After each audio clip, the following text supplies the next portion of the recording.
I guess hello there once again. Once again working on my 1995 Mercedes-Benz S420 W140, and this time I'm actually gonna be changing the brake pads. Now, the reason I'm doing this once again, it's because I search on YouTube and there are no videos to help anybody out there who really likes these type of cars, but wants a little bit of guidance when it comes to installations. So as you can see, these brake pads and rotors are pretty much new. The mechanic, I think they did not put in their ceramic brakes. And I tell you this, the brake pad looks full, but the car squeaks like crazy when you hit the brakes. So I went ahead and I purchased Duralast C-Max Duralast Gold ceramic brake pads. And I know a lot of people might think, okay, they gotta be OEM and everything. Well, quite honestly, just make sure they're ceramic, and make sure if they cost you $20, they might not be good. So if they're expensive, most likely you're on the right end of the stick. And with that being said, what I'm gonna go ahead and do is push the pins out, which I'm pretty sure you can see in any other video, so I'm not gonna go through that. Push the pins out.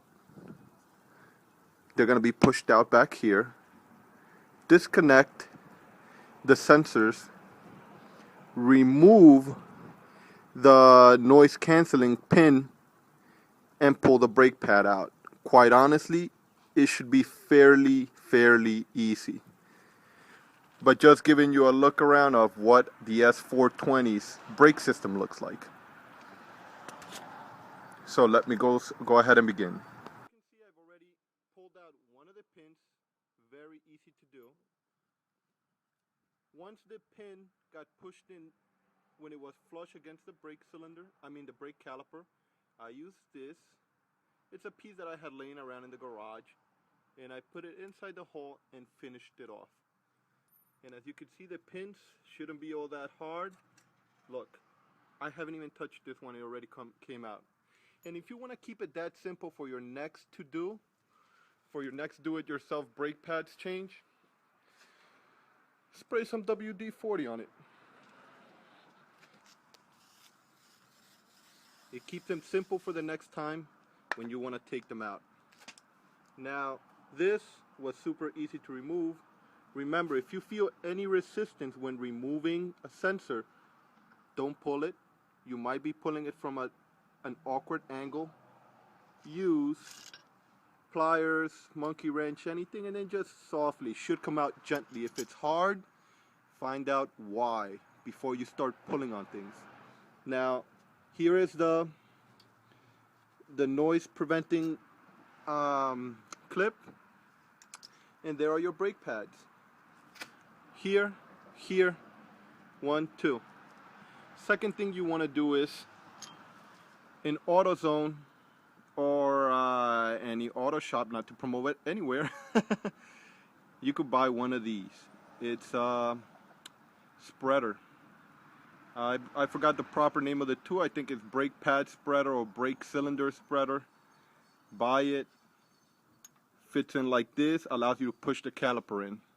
So let me go ahead and do this. Sadly, I don't have anyone holding the camera for me, so I can't do both at the same time.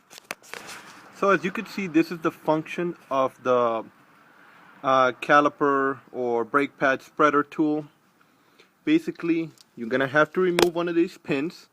As you can see, this one used to go right here. You pulled it out, like I said, gently. It's going to be a little bit of resistance.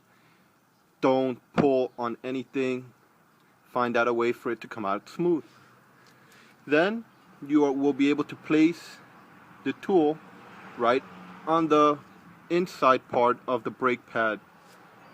The other end on the other side of the brake pad, and just turn.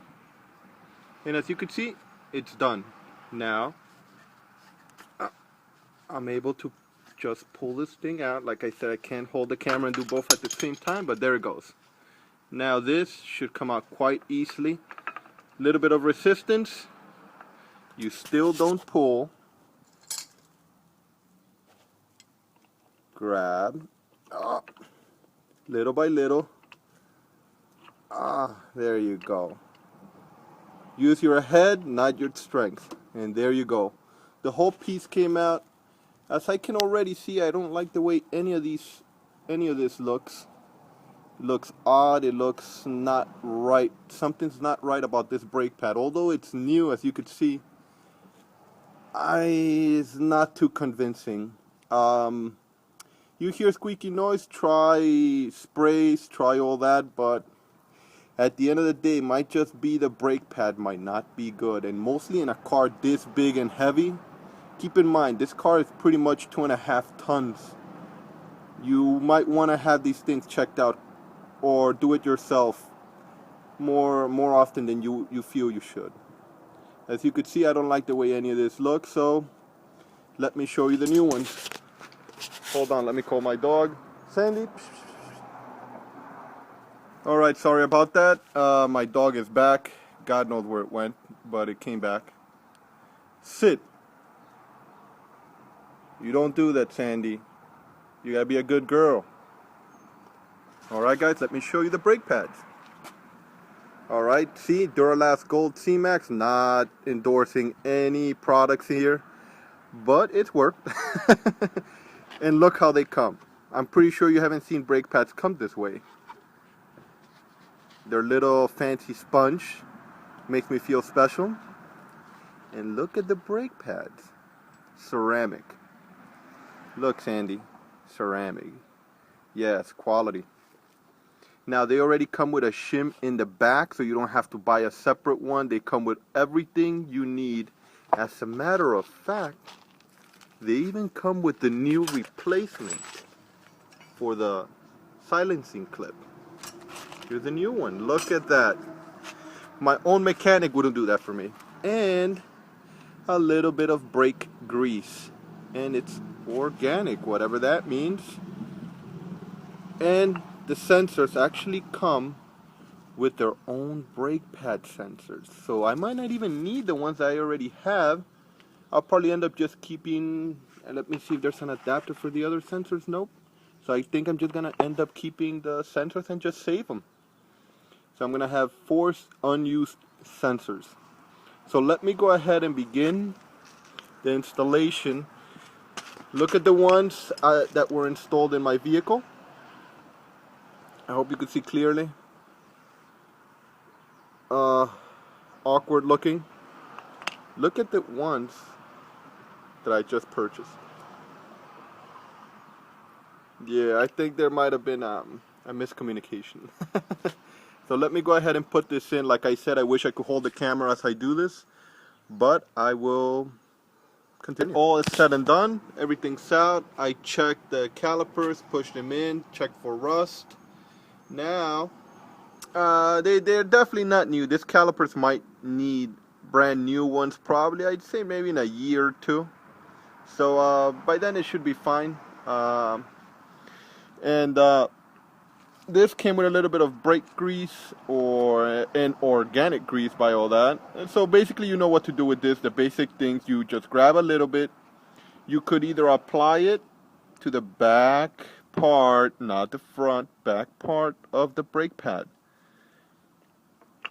And a little bit on top of each little piston. Or just either one or the other, or both.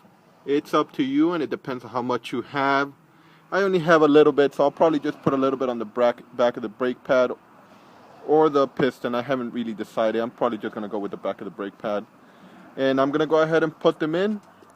As you can see, slide like this. Connect this. Choose one. And that's basically it. Let me go ahead and do everything's in. Here it goes. That's how it looks. I know there's 2 sensors. These pads only come with 1. I'm pretty sure it wouldn't make much of a difference. Mine wear evenly, so I don't worry much about that. And that's the new noise clip sensor, both pads. Put a little grease behind all of them, and there it is. Pretty much one side is done. Probably the only thing that will take you long is something you can pretty much do in about 30 minutes. The only thing that will consume your time is that you want it to look clean, so you end up cleaning little rust here and there as you're doing it. But it's all good. It's all with the purpose of safety. And let me go ahead and do the other side now. Here are some of the tools I used. And believe me, you can pretty much get each side done in like 30 minutes, and that includes like some of the cleaning and removing dust. And as you could see, I sprayed some PB blaster on the spring because it was a little bit rusty, and PB blasting spray actually gives it back some of its flexibility. So not all, but it actually makes it flexible once again. So I should expect a little bit of a better ride.